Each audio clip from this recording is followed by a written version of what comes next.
মধ্যে দুইজন বসা, আবু বকর সিদ্দিক রাদিয়াল্লাহু তাআলা আর বিশ্বনবী আর মক্কা কাফের লোকগুলো একটু ওই গর্তের কাছে গেছে।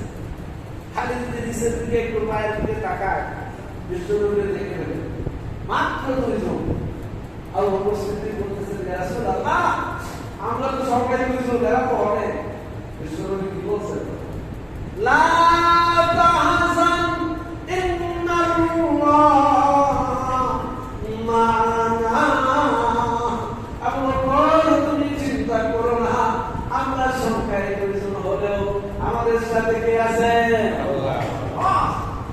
ইন্নাল্লাহ, ইয়া ভাই, রাষ্ট্রটা আল্লাহ আছে, রাষ্ট্রটা কেউ না থাকলেও চলবে।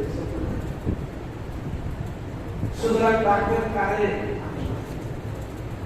যেইভাবে রমজানে দোয়া করছেন আল্লাহর কাছে, রমজানের পরে বাকি 11টা মাসও আমরা দোয়া করবো কার কাছে?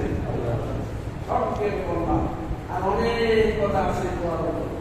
বিশ্বনবী বলছেন, লাইসা শাইউন আকরামা, দোয়ার চাইতে সম্মানিত জিনিস আর কিছু হতে পারে না। ইন্নাল্লাহ